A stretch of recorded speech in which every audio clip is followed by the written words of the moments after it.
अस्सलाम वालेकुम नाज़रीन, मैं हफ्सा भारी आपके साथ हम हैं।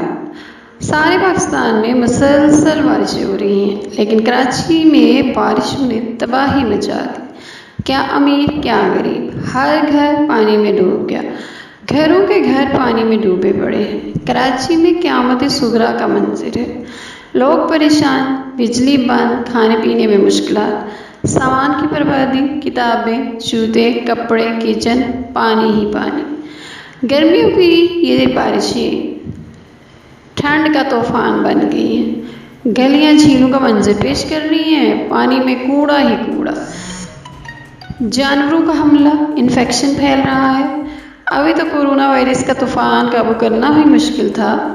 क्या बिजली बंद, गैस बंद, फ़ोन बंद, कारोबारी ज़िंदगी बर्बाद, घरों के घर मुसीबत ज़दा। कराची वालों की मदद कौन करेगा? कई सालों से कराची सिंध और पीपल्स पार्टी के कंट्रोल में है, लेकिन कारकर्दगी 0/0। पूरा कराची बारिश के सैलाब के जद में है, लेकिन हुकूमत सिंध और कराची वाले पता नहीं कहाँ सोए पड़े हैं। परेशानी वाली बात तो ये है कि जो हुकूमत बारिश के पानी से अपने शहर को बचा नहीं सकी, वो इस सैलाब के गुजरने के बाद होने वाले नुकसानात को कैसे पूरा करेगी।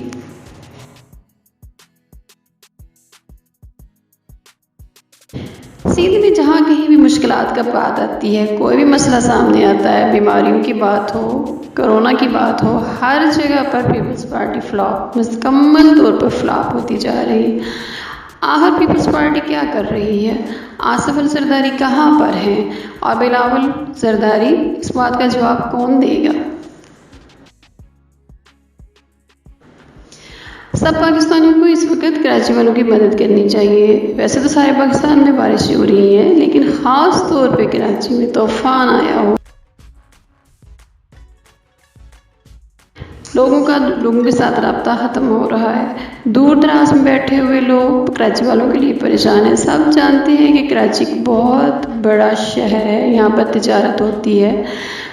पंजाब से और दूसरे सूबों से सारे लोग सिंध जाते हैं और ख़ास तौर पर कराची में जाते हैं। हर जगह से पाकिस्तान से लोग वहाँ पर आबाद हैं। कारोबार के लिए, नौकरियों के लिए दिहाड़ीदार मजदूर सब उधर आबाद हैं। अमीर से अमीर, गरीब से गरीब, और इस वक्त सब परेशानी का शिकार हैं। अल्लाह ताला कराची वालों पर रहम करे और इस बारिश को तूफ़ान ज़हमत की बजाय बरकत में तब्दील कर दे। अब ना रखिएगा, फिर मिलेंगे एक नई और अच्छी खबर के साथ। अस्सलाम वालेकुम रहमतुल्लाहि व बरकातुहू।